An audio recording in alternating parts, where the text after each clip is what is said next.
Welcome to the deep dive. It's wonderful to be here. If you are listening right now, chances are you've experienced the sheer low-grade chaos that comes bundled with those three little words.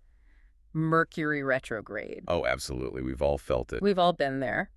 The phone suddenly deciding it hates your password, the crucial email vanishing mid-send, or that travel itinerary becoming, well, a complicated, multi-stop nightmare. It truly is the universal scapegoat, isn't it? For many, MR is the annual predictable villain, the cosmic gremlin, responsible for every little snag and frustration in our modern, digitally interconnected world. Yeah, there's this palpable sense of dread sometimes. Definitely. We immediately brace for impact, kind of expecting things to break or go wrong. Exactly. But diving deep into the collection of sources you shared, we found a profoundly different and frankly much more empowering perspective on all this. So our mission today isn't just to give you coping strategies for, like, a cosmic curse. Right. Not at all. Our mission is to transform your understanding of this cycle entirely. Mercury retrograde, according to this wisdom, isn't a villain or a time for punishment. It's actually presented as a sacred teacher. A teacher, yes. Yes. And a powerful, almost insistent cosmic invitation to pause, realign, and truly practice the art of conscious living. It's a chance, really. An invitation. Yes. I like that much better than a curse. Me too. And we are ready to guide you through that reframing process today.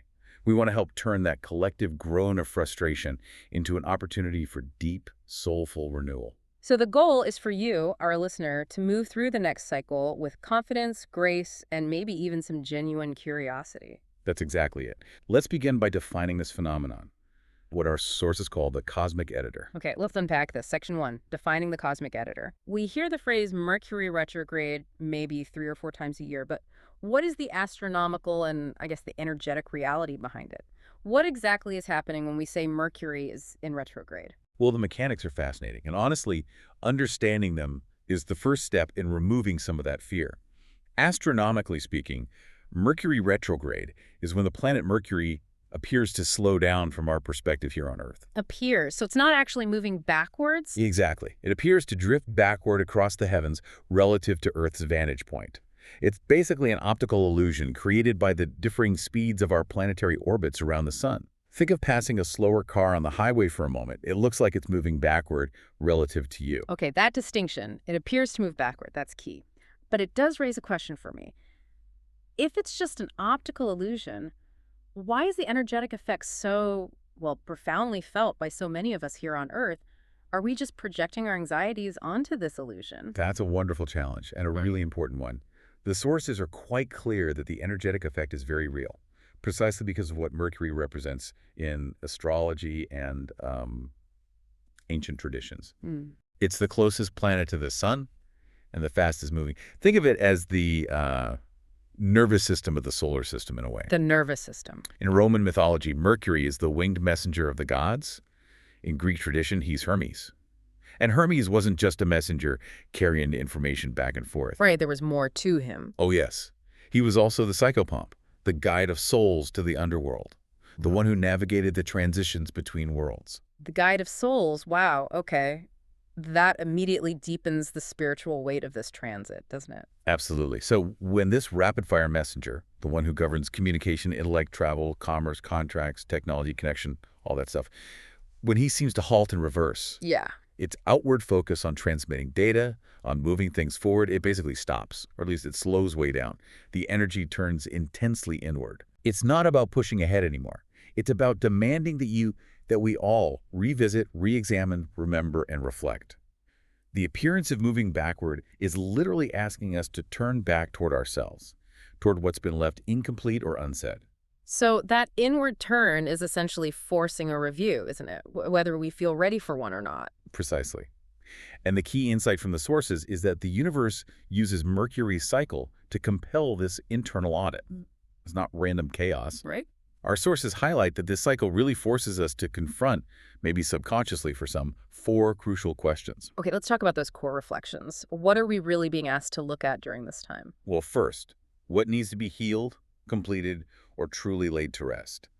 This often relates to old projects that stalled or maybe unresolved emotional loops, things from the past. Okay, that makes sense. Things that linger. Exactly. Second, Where have I been speaking without truly listening? This speaks directly to the communication errors that often plague this transit. We're sending out messages, but are we really receiving the feedback properly? Are we understanding the other Yeah, side? that's a big one. Guilty as charged sometimes. We all are. Third, and this one feels particularly powerful. What truth have I ignored because I was moving too fast to hear it? Mercury sort of forces a confrontation with our own self-honesty. Oof, yeah. When you're just powering through life. Right. And finally, linking back to Hermes is the psychopomp. Hmm. What wisdom did I drop on the path of my journey that needs to be picked back up? What insights did we gain but then forget in the rush? That concept of moving too fast really encapsulates the signature of modern life, doesn't it? We are perpetually optimized for go mode, launch mode, send mode, always forward. Always forward. And Mercury retrograde, from this spiritual perspective, is the universe's necessary countermeasure. It's like the ultimate collective pause button. Pause button. It slows the tempo of life specifically so you can tune in to the subtle missed rhythms, maybe the foundational cracks that you just ignored while sprinting ahead. So the message isn't panic. No, not at all. The spiritual mandate here is not to panic over the chaos, but to pay profound attention to where the chaos is pointing you. What is it revealing? Attention and awareness. That seems to be the currency of this time. Exactly. Which flows perfectly into our next section, section 2, because the reason people panic is often the visible, tangible disruptions. Let's talk about those, but maybe reframe them as energetic ripples messages, not punishments. Yes, I love that framing. We really must map these common manifestations to truly understand the spiritual message they might be carrying.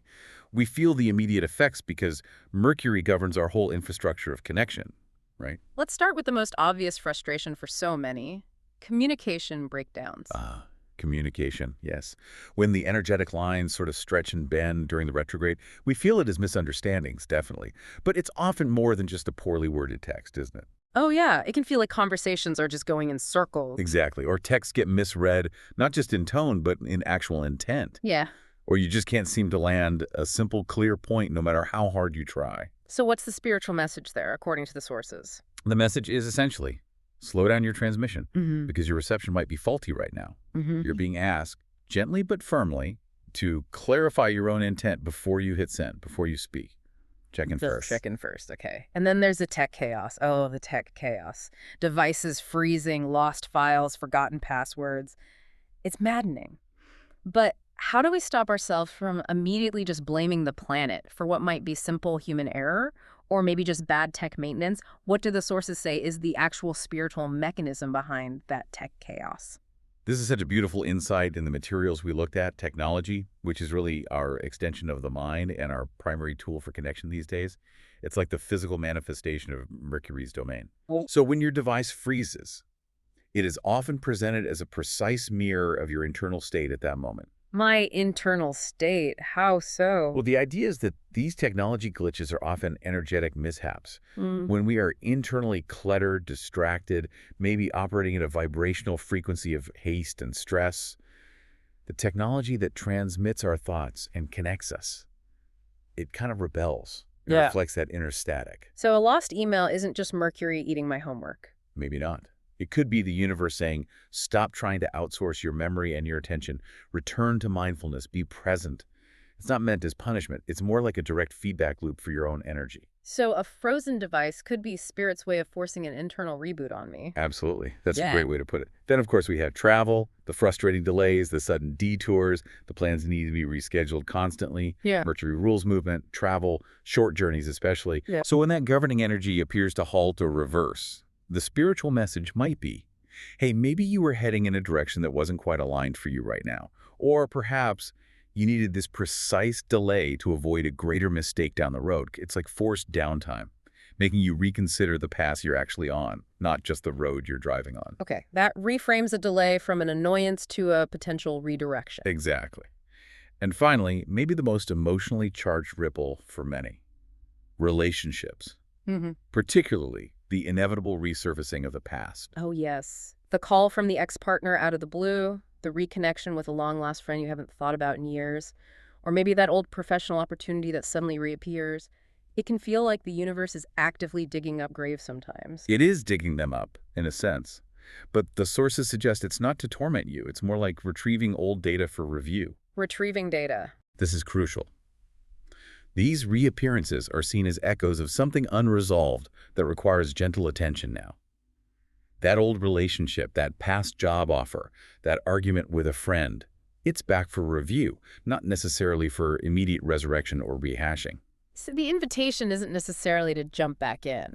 Not automatically, no. You have to ask yourself, is the lesson from that situation fully integrated? Was that contract, that relationship, truly closed with integrity and understanding?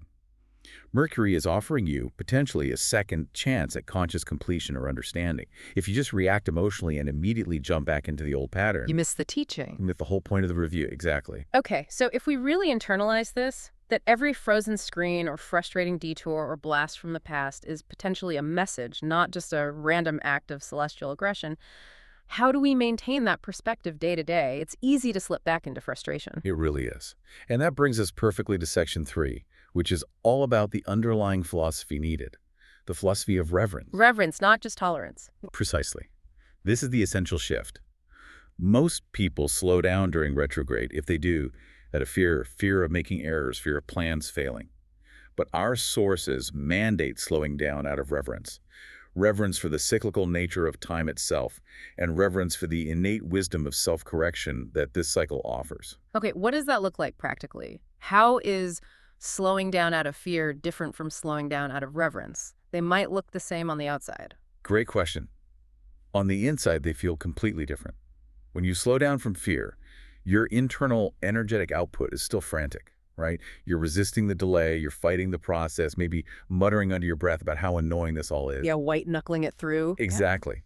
That resistance generates friction, negative energy, which only amplifies the chaotic communication field that's already present during the retrograde. You actually become part of the static. Ah, okay. And reverence-based slowing. Reverence is more like conscious surrender. It's actively honoring the delay, seeing it as a sacred time designated for internal work, for reflection. The sources suggest thinking of it like this. When the world spins too fast, the universe whispers through Mercury. Pause. Breathe. Let me show you what you've missed. That's lovely. This stillness, this conscious choice to pause, it allows your own energetic field to harmonize with the recalibration process happening cosmically. You are actively choosing alignment over opposition. So it sounds like resistance is what creates the battle, and acceptance or reverence is what ultimately creates the clarity. That is the core wisdom, absolutely. Retrograde energy brings true clarity through reflection, not through combat or reflexive reaction. If you spend the 3 weeks fighting the tech glitches and cursing the travel delays, you miss the profound self-revelation they might have been sent to facilitate. So the time lost isn't really lost. Not at all. Reverence means recognizing that the time you feel you are losing to the delay is actually time you are gaining for your soul's integration and understanding. I really appreciate that we're balancing these higher spiritual concepts with practical advice for how to actually live through this period. This mindset shift truly moves us from feeling like a victim to the cycle to being maybe a conscious collaborator with it. That's the goal. A collaborator, not a victim. Okay, so now let's get into the specifics. Section 4, Practical Mastery.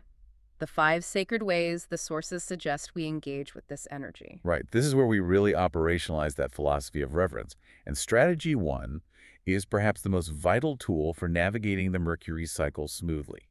Pause before you speak. Okay, given that miscommunication is often the #1 complaint, what's the deep practice here? It sounds like more than just counting to 10 before replying to that annoying email, right? Oh, much more.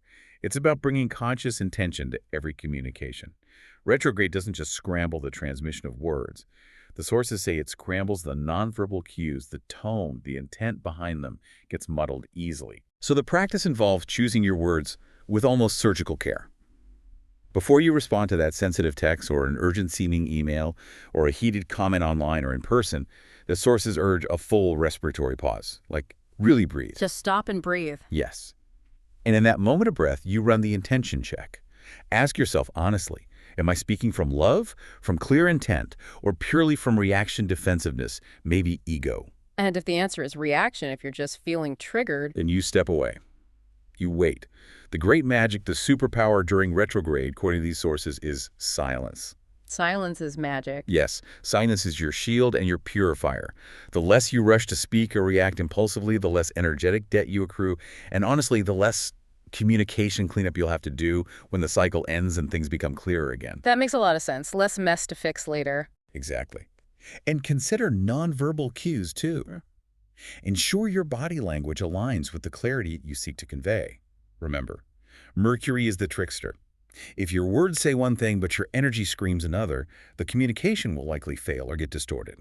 That silence creates necessary space. Not just for others to understand you, but maybe for your own emotional processing, too. Precisely. Which leads beautifully into strategy 2. Reflect, don't react.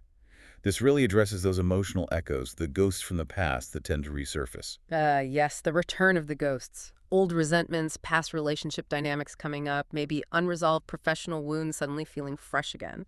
They often get triggered during this time, don't they? They really do. It's like the cosmic pressure cooker is creating turbulence in your subconscious field, and these things bubble up.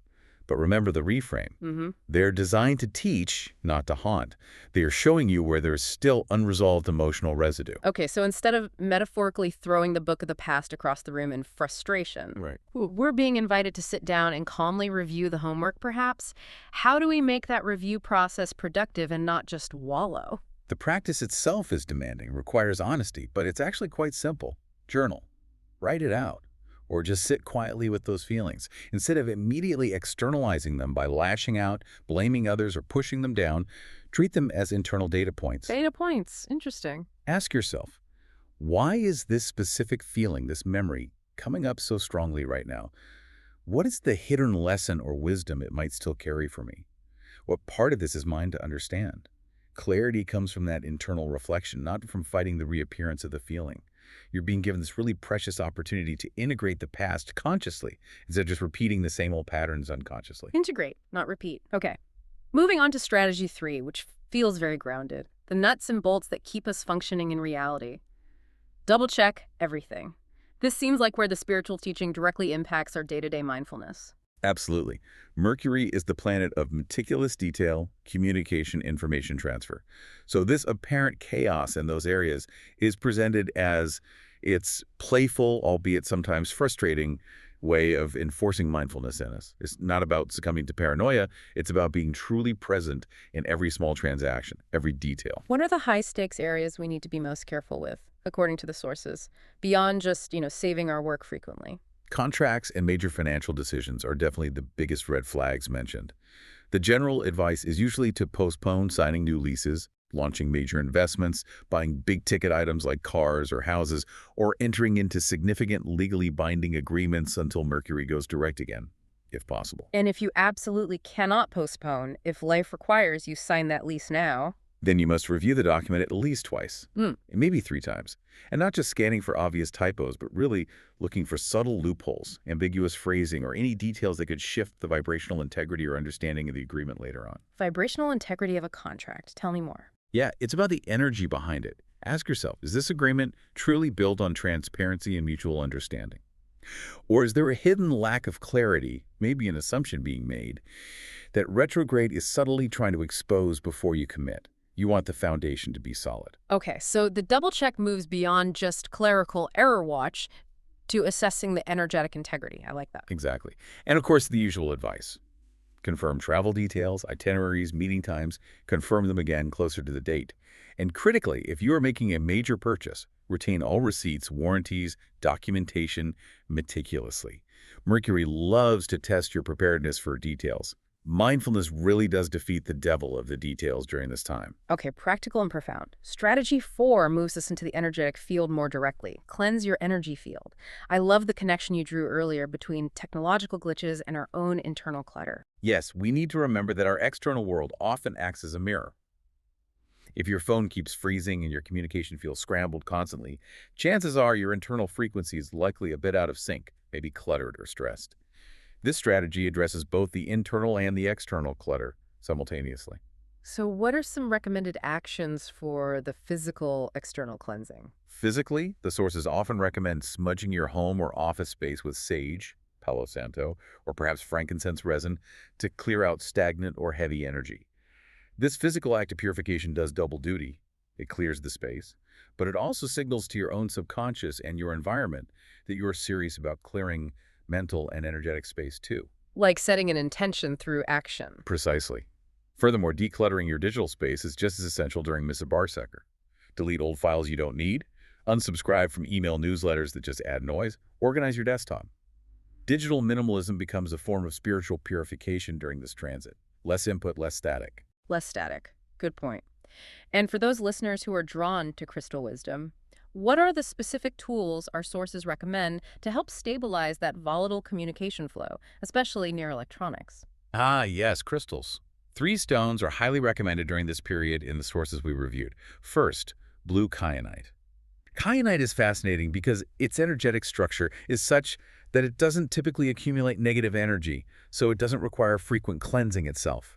And it's known for bridging communication gaps and promoting alignment. Placing a piece near your router, your computer, or even on your desk can help stabilize the energetic flow around communication devices. Blue kyanite. Okay, what else? Second, lapis lazuli. This deep blue stone has long been associated with intellect, truth, wisdom, and even with Hermes or Mercury himself. It's said to encourage honest communication, both speaking your truth and understanding others, and it really deepens self-reflection, which is perfect for retrograde. Lapis lazuli for truth and reflection. And the third stone, I'm guessing maybe something grounding. You guessed it, hematite. Its high iron content links it very strongly to the earth element and grounding energies. Since retrograde energy often feels chaotic, scattered, and ungrounded, holding hematite, keeping it in your pocket, or placing it near your feet or workspace can help absorb negative or frantic energy and calm your physical field. It helps anchor you during that collective turbulence. So using these stones not necessarily as magic talismans, but more as physical reminders of the intention to stay clear, grounded, and communicative. Exactly that. They're tools to support your conscious intention. Beautiful. Okay, finally, strategy 5, which really gets to the heart of the purpose of this time, according to the sources. Revisit, revise, reimagine, the power of all those rewords. Yes, this is the inherent blessing of the retrogrades. Like the cosmos gives you a green light for refinement, for going back over things. It affirms that this is the absolute perfect time for anything starting with rewrite, repair, reconnect, restore, refine, reconsider, release. So if you're working on a creative project, maybe that novel or business plan, this is the ideal time to edit the third draft, not start the first one. If you've been neglecting a relationship or a connection has felt frayed, this is the time to gently reconnect and perhaps repair that connection with mindful communication. And it's explicitly not the time to initiate brand new endeavors, as you mentioned earlier. Can you explain the spiritual reasoning behind that timing rule again? Why are new launches often considered prone to glitches or failure during Amar? It really comes down to vibrational integrity and temporal alignment. When Mercury is retrograde, the prevailing energetic field is focused on internal assessment, review, and that apparent backward motion. Starting something completely brand new, a new contract, a new job, launching a business, a new relationship even, is essentially an attempt to force outward forward momentum against the natural cosmic flow of that period. Fighting the current, basically? Exactly. It's like trying to swim upstream. New launches initiated during MRA often seem to contain hidden flaws, confusing initial data, unforeseen complications, or maybe just a foundational instability that only surfaces later, once Mercury goes direct and the energy shifts again. So it's not necessarily doomed, but it might need major fixing later. Precisely. It's not that it can't work, but it will likely require significant revision and adjustment down the line. It's generally far more successful and less stressful to use this season to perfect something that has already begun, to finish old business, thereby aligning yourself consciously with the cyclical flow of the cosmos rather than fighting against it. That gives such useful structure to the time shifting our productivity goals from launching to perfecting or completing. Okay, now let's take a moment to focus specifically on the listeners who might feel everything much more acutely, the highly sensitive people, the empaths, the starseeds among us. Section 5, protection for sensitive souls. Ah, yes, this is so important. For those highly sensitive souls, Mercury retrograde is often experienced not just as external delays or tech issues, but as literal static in the air. It's palpable. Static in the air, how does that manifest? Because they're often finely attuned to the collective consciousness, they tend to absorb the collective haze of confusion, the low-grade anxiety, the frustration that ripples through when communication gets snagged everywhere. It can feel like an invisible buzz or hum that drains their clarity, making it hard to think straight. and often leads to physical exhaustion or mental fog, even if their own life isn't particularly chaotic at that moment. That sounds incredibly taxing, just feeling everyone else's MR stress. How can they protect their energetic fields when the entire collective frequency seems to be scrambling? The first and most vital defense emphasized in the sources is grounding, daily, Yeah. multiple times a day if needed. You absolutely need to anchor your energy firmly to the physical, dense, stable reality of Earth to counteract that floaty, chaotic feeling. What are some specific methods for grounding? The simplest and often most effective is standing barefoot directly on the Earth, grass, soil, sand, for even just 5 to 10 minutes. That physical connection literally helps recalibrate your body's electrical field, if that's not possible due to weather or location. Yeah. We mentioned holding grounding stones like hematite or black tourmaline, or simply using visualization. Strongly imagine roots growing from the soles of your feet, sinking deep, deep down into the stable core of the Earth, anchoring you firmly. Grounding isn't passive. It needs to be an active daily practice, especially during MR, almost like energetic self-defense. Energetic self-defense. I like that. And what about when they absolutely must enter high traffic or potentially crowded spaces like meetings, public transport, busy shops, where that collective chaos might feel loudest? Right. For those situations, they need a proactive measure, shielding with intention. Before leaving the house, or just before entering that challenging environment, take a moment to visualize wrapping a protective aura of light entirely around yourself. The sources often suggest a specific color. Silver blue. Wow. Why that color? Silver blue light is associated with Mercury's highest wisdom, clarity, fluid communication, truth, but also with Archangel Michael's energy of protection. So the visualization is that this shield acts as a filter. It allows truth, peace, necessary information, and genuine connection to enter, but it deflects the surrounding static, the chaotic frequencies of collective confusion, anxiety, and frustration. This visualization needs to be done with genuine focus and belief in its protective power. Intention is key. Intention is key. I find personally during these periods, the sheer volume of digital input becomes overwhelming. The news cycle, social media arguments, endless notifications. Oh, absolutely. And for sensitive souls, that's magnified. So a crucial strategy is rigorously managing input. You have to recognize that you're picking up on the collective digital noise and static, not just the messages intended for you. So practical steps. Drastically slow down your digital consumption. Step away from the phone more often. Mute unnecessary social media notifications. Do you really need to know everything instantly? Limit exposure to high-conflict news or online discussions that feel draining. The external noise must drop significantly so that you can distinctly hear your own internal compass and process the retrograde's personal messages for you, without all that external interference clouding the signal. Less noise, more signal. Makes sense. And to actively counterbalance the static that does get through, we can introduce intentional sound and vibration. Yes, absolutely. Harmonizing with sound is an incredibly powerful tool, especially for sensitives. Sound is vibration. An intentional vibration can cut through energetic static and help realign your personal energy flow. What kind of sounds are helpful? Use sound to balance your energy field. You could chant mantras, hum simple tones. Humming physically vibrates the structures in your head and chest, which is very grounding, or play gentle, balancing frequencies. The 432 Hz frequency is often mentioned for its calming and harmonic properties. You can find recordings online. Using singing bowls, tuning forks, or even just listening to calming, coherent music can be incredibly effective. The goal is to bring your own internal resonance back into alignment, consciously offsetting that collective buzz. That's such a beautiful reframe for sensitive people. Retrograde isn't just something to endure, it's actually teaching them how to master their innate sensitivity, how to manage their energy fields consciously, and view it as a superpower that requires mindful tending rather than a weakness that makes life harder. Precisely. They are being trained, in a sense, as the energetic navigators for the collective during turbulent times. It's a strength. Okay, now let's move this wisdom into a tangible application, something listeners can actually do. Section 6 focuses on transforming that lingering dread into a sense of partnership through ritual, Mercury's mirror of reflection. Yes, ritual is wonderful because it gives defined structure and sacred focus to spiritual work, which is incredibly helpful during a period when external structures can feel so chaotic or unreliable. So how do we prepare the space and ourselves for this reflective ritual? We begin with a ritual setup. The intention is to invoke both clarity and peace. So the sources suggest lighting a blue candle. Blue represents Mercury's energy, clear communication, truth, intellect, the flow of ideas. Alongside it, light a white candle, which universally represents peace, purity, protection, and divine alignment. Blue for Mercury, white for peace. Okay. Find a quiet space where you won't be interrupted, even if just for 10-15 minutes. Have your journal or a notebook and pen ready. Sit comfortably, close your eyes for a moment, and take 3 deep, slow, grounding breaths, really arriving in the present moment. Okay, centered and ready.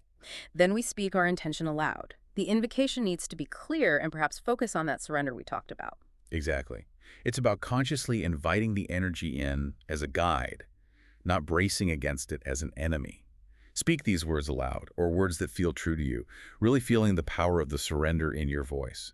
Messenger of the gods, divine communicator, I welcome your guidance during this time. Help me speak clearly, listen deeply, and learn gently from the reflections you offer. Where there is confusion, please bring understanding. Where there is delay, help me find patience. Where there is noise, grant me silence, so I may hear the deeper truth. That invocation feels deeply centering and cooperative. After we have invited this guidance, how do we begin the actual reflection part? We move to the action. Open your journal or notebook. Now, reflecting honestly, write down 3 specific things that feel genuinely unsettled or challenging in your life right now due to this retrograde energy.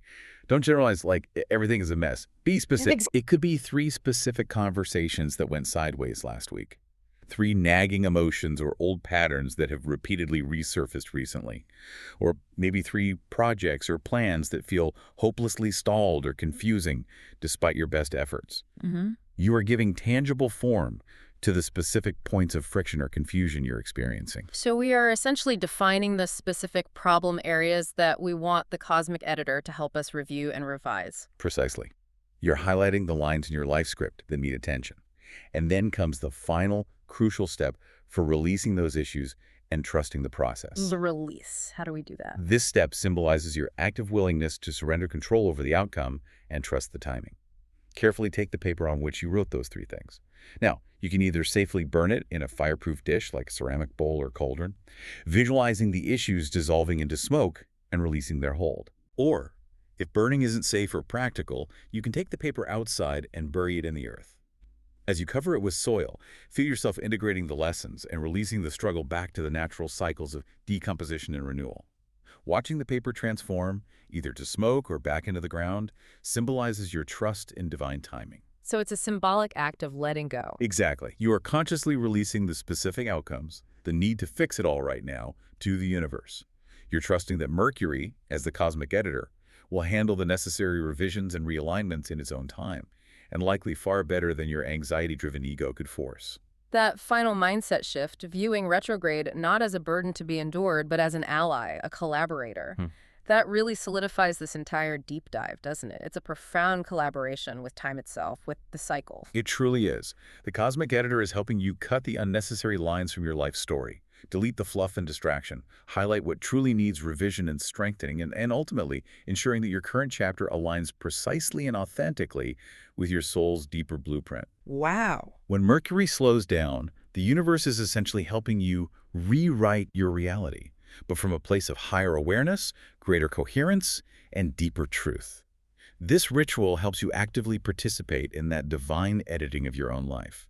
That is the ultimate redefinition, isn't it? Transforming a time often marked by frustration and blame into a period of true spiritual productivity and refinement. Let's synthesize those powerful reframes the sources offer as we bring this deep dive to a close. Yes. Let the old narrative of fear and dread dissolve. Please remember this. What looks like delay is, in fact, often divine editing. You are not being held back. You're being carefully prepared for what's next. And what feels like relentless confusion, that static and scramble we talked about, is actually recalibration. We are being fine-tuned internally and energetically, perhaps to operate at a higher, clearer frequency moving forward. And finally, what sometimes seems like endings, maybe the definitive closure of old contracts, the final realization that a resurfaced opportunity truly isn't right anymore. These are, in truth, alignments. The universe is helping clear out the energetic inventory, the old patterns or situations that no longer serve your highest path, making essential space for new, clean starts when the time is right. So the mandate, the invitation, is simple in concept, though often difficult in practice. Breathe. Trust the process. Trust the process. Trust that when Mercury appears to move forward again, it will carry renewed clarity and purpose, precisely because you utilize this retrograde time wisely to review, reflect, refine, and repair your foundation. Hold on to this poetic wisdom from the sources as you enter the next cycle. When Mercury moves backward, it is not retreat, but refinement. It untangles the knots you didn't know were there and polishes the edges of your truth. So speak gently, move slowly, and let each delay become a doorway. You're not losing your way, you are learning to walk it with grace. What an empowering message to end on. It truly transforms this often dreaded period into a season of deliberate, focused, and potentially very rewarding spiritual growth. Thank you so much for guiding us through this reframing process today and helping us find the quiet power within the pause. It has been my deepest pleasure. The tools and perspectives are yours now. Go forth and use them with intention and grace. And as we close this deep dive, we leave you, our listener, with this provocative thought, something perhaps to explore in your journal during the next cycle. If retrograde truly is the cosmic editor, ensuring your life story aligns perfectly with your soul's purpose, what is the single sentence you are ready to rewrite about yourself, your capabilities, or your destiny in this current cycle of review? Go forth, speak gently, move slowly, and thrive. We'll talk to you next time on The Deep Dive.